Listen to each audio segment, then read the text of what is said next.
কর কমিশনের কার্যালয়ে নতুন একটি নিয়োগ বিজ্ঞপ্তি প্রকাশিত হয়েছে। হ্যালো বন্ধুরা, আশা করি সবাই ভালো আছো। চলে আসলাম নতুন একটি জব সার্কুলার নিয়ে। কর কমিশনের কার্যালয়ে সদ্য প্রকাশিত হয়েছে একটি নিয়োগ বিজ্ঞপ্তি।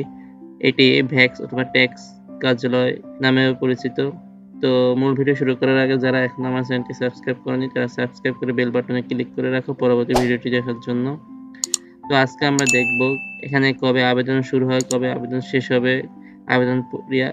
তো বন্ধুরা দেখতে পাচ্ছ, অর্থ মন্ত্রণালয় অভ্যন্তরীণ সম্পদ বিভাগ কর শাখা এর স্মারকলিপি অনুযায়ী প্রাপ্ত ছাড়পত্রের ভিত্তিতে কর কমিশনের অঞ্চল 18 ঢাকা এর অধীনে গ্রেড 13 হতে গ্রেড 20 পর্যন্ত নিম্নোক্ত শূন্য পদে অস্থায়ী ভিত্তিতে জনবল নিয়োগের লক্ষ্যে ঢাকা বিভাগের অন্তর্গত নিম্নবর্ণিত জেলাসমূহের প্রকৃত স্থায়ী বাসিন্দা নাগরিকদের নিকট হতে পদের পাশে বর্ণিত যোগ্যতা সম্পন্ন প্রার্থীকে শর্ত সাপেক্ষে ওয়েবসাইটের মাধ্যমে দরখাস্তে আহ্বান করা যাচ্ছে। অনলাইন ব্যতীত কোনো আবেদন গ্রহণ করা হবে না।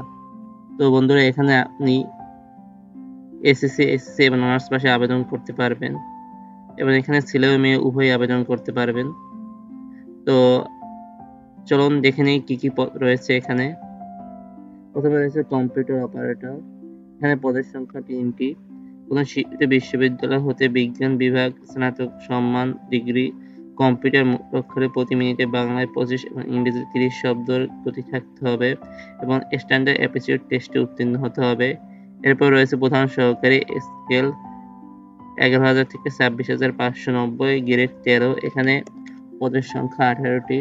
কোনো স্বীকৃত বিশ্ববিদ্যালয় হতে অন্তত দ্বিতীয় শ্রেণী বা সমমানের সিজিপিএ, স্নাতক বা সমমানের ডিগ্রি, কম্পিউটার বেসিক ট্রেনিং কোর্সে উত্তীর্ণ এবং computer word processing, email, fax পরিচালনার দক্ষতা থাকতে হবে। 3 নম্বরে রয়েছে উচ্চমান সহকারী, বেতন স্কেল 10,200 থেকে 24,680, গ্রেড 14। এখানে পদের সংখ্যা 18টি। শিক্ষাগত যোগ্যতা চেয়েছে কোনো স্বীকৃত বিশ্ববিদ্যালয় হতে স্নাতক বা সমমানের ডিগ্রি, কম্পিউটার বেসিক ট্রেনিং কোর্সে উত্তীর্ণ এবং computer word processing, email, fax পরিচালনার দক্ষতা থাকতে হবে।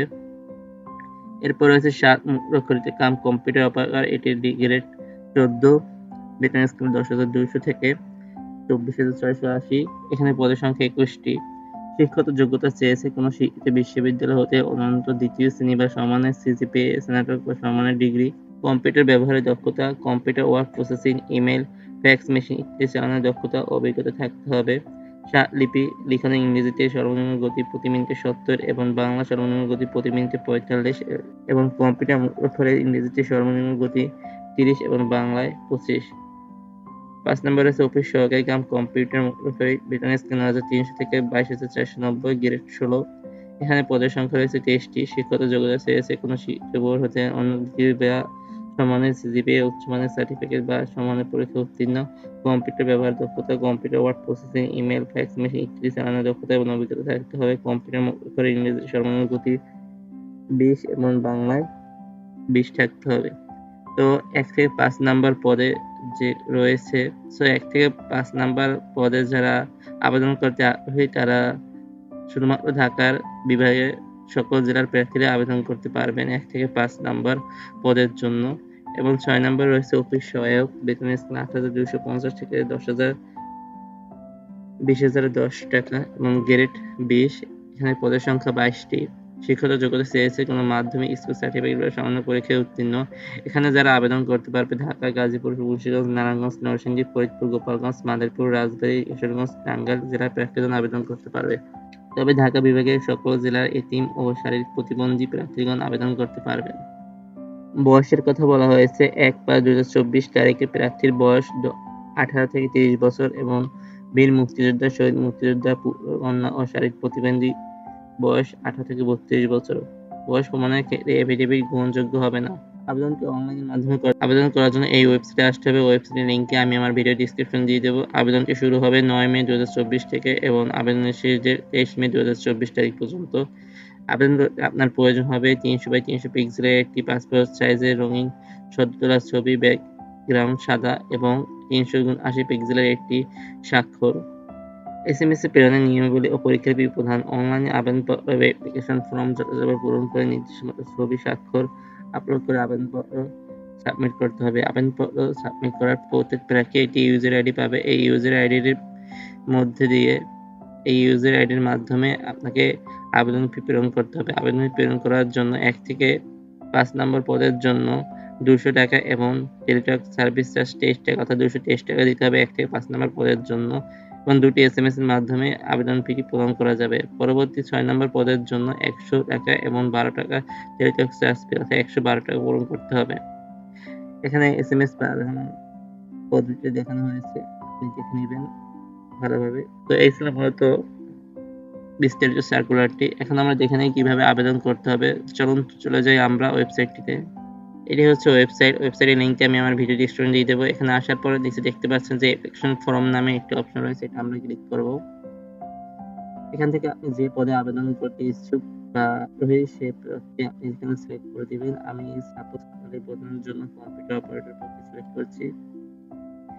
এরপর এখানে আরেকটি পেজ ওপেন হবে, এখান থেকে আপনি এটা নোট করে দিবেন।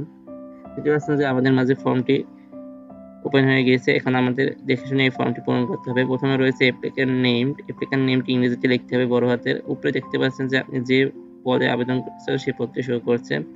এরপর আবেদনকারীর নাম ইংরেজিতে দেওয়ার পর আবেদনকারীর নাম বাংলায় দিতে হবে। তারপর ফাদার্স নেম ইংরেজিতে দিতে হবে, পিতার নাম বাংলায় দিতে হবে। এরপর মাতার নাম ইংরেজিতে, মাতার নাম বাংলায়। এখানে ডেট অফ বার্থ দিতে হবে। প্রথমে ইয়ার সিলেক্ট করতে হবে, তারপর মাস, তারপর ডেট, তারপর এখানে বাংলাদেশ অলরেডি সিলেক্ট করা রয়েছে। রিজন এখানে যে ধর্মের সেই ধর্মটি এখানে সিলেক্ট করে দিবে। এরপর জেন্ডার, পুরুষ হলে পুরুষ, মহিলা হলে মহিলা। ন্যাশনাল আইডি কার্ডের নাম্বার, যদি আপনার ন্যাশনাল আইডি কার্ডের নাম্বার থাকে তাহলে ইয়েস দিয়ে এখানে ন্যাশনাল আইডি কার্ডের নাম্বারটি লিখে দিতে হবে। আর যদি ন্যাশনাল আইডি নাম্বার না থাকে তাহলে সেখানে নোট করে দিবেন।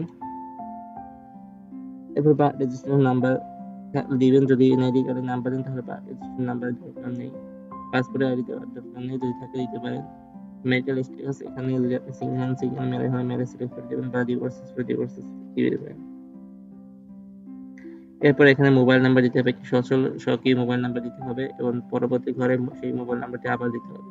তারপর ইমেল অ্যাড্রেস দিতে হবে এবং কোটা যদি থাকে কোটা এখানে সিলেক্ট করে দিতে হবে। যদি কোটা না থাকে এখানে নন কোটা বা নট অ্যাপ্লিকেবল অপশনটি সিলেক্ট করে দিতে হবে। এখানে ডিপার্টমেন্ট স্ট্যাটাস, এখান থেকে যদি আপনি এর আগে কোথাও জব করেন সরকারি আধা সরকারি সিলেক্ট করে দিবেন। এরপর রয়েছে প্রেজেন্ট অ্যাড্রেস এবং পার্মানেন্ট অ্যাড্রেস। আপনার যদি প্রেজেন্ট এবং পার্মানেন্ট অ্যাড্রেস সেম থাকে তাহলে খুব সহজেই দিতে পারবেন। এখানে রয়েছে কেয়ার অফ, প্রেজেন্ট অ্যাড্রেস রয়েছে কেয়ার অফ, আপনি যেখানে থাকেন আপনার বাবার বাসা হলে বাবার নাম, মার বাসা হলে মার নাম, স্বামীর বাসা হলে স্বামীর নাম। এরপর ভিলেজ, রোড, হাউস নাম্বারটি দিবেন, তারপর ডিস্ট্রিক্ট দিবেন, তারপর উপজেলা, পোস্ট অফিস এবং পিনকোড দিতে হবে। এরপর যদি প্রেজেন্ট অ্যাড্রেস এবং পার্মানেন্ট অ্যাড্রেস সেম থাকে তাহলে same as present address update করে দিতে হবে। আর যদি না থাকে তাহলে সেটি আগেরভাবে পূরণ করতে হবে। এরপর আছে এসএসসি রেজাল্ট দিতে হবে। এক্সামিনেশন নেম প্রথমে দিতে হবে এসএসসি। এরপর বোর্ডের নেম দিতে হবে, রোল নাম্বার দিতে হবে এবং রেজাল্ট দিতে হবে। গ্রুপ নেমকে এখানে দিতে হবে এবং পাশে সালে এসএসসি পাস করছেন সেই সালটি এখানে উল্লেখ করে দেবেন। ঠিক একইভাবে অনার্সের ঘরটি আমাদের পূরণ করতে হবে। এরপর যদি আপনার মাস্টার্স থাকে মাস্টার্স দিবেন। একইভাবে আমাদের এইচএসসি তে যে রেজাল্ট আছে সেই রেজাল্ট এখানে দিতে হবে। এরপর অনার্সের রেজাল্ট আমাদের ইনপুট করতে হবে। এরপর যদি আপনার মাস্টার্স থাকে মাস্টার্স রেজাল্ট এখানে দিতে পারেন। এবং লাস্টে রয়েছে এখানে একটি অপশন রয়েছে, do you have minimum computer typing speed of 25 word in Bangla and in Bangla and words in English per minute। এখানে টাইপিং এর কথা বলা হয়েছে যে আপনি এখানে এই অনুযায়ী টাইপ করতে পারেন, তাহলে এখানে ইউজ দিয়ে দেবেন। এরপর রয়েছে কিউআর কোড, এখানে আপনার ছবিতে দেখে কিউআর কোডটি এখানে লিখে এখান থেকে অপশনটা ক্লিক করে নেক্সট অপশনে সাবমিট করে দেবেন। সাবমিট করার পর আপনি এখানে আপনার কাছে ছবি এবং সিগনেচার হিসাবে সিগনেচার আপলোড করে সাবমিট করে দিলে হয়ে যাবে। তো এই ছিল আজকের ভিডিওটি ভালো লাগে থাকলে এবং আপনার উপকারে আসলে অবশ্যই বেল বাটন ক্লিক করে রাখবেন পরবর্তী ভিডিও পাওয়ার জন্য। ধন্যবাদ।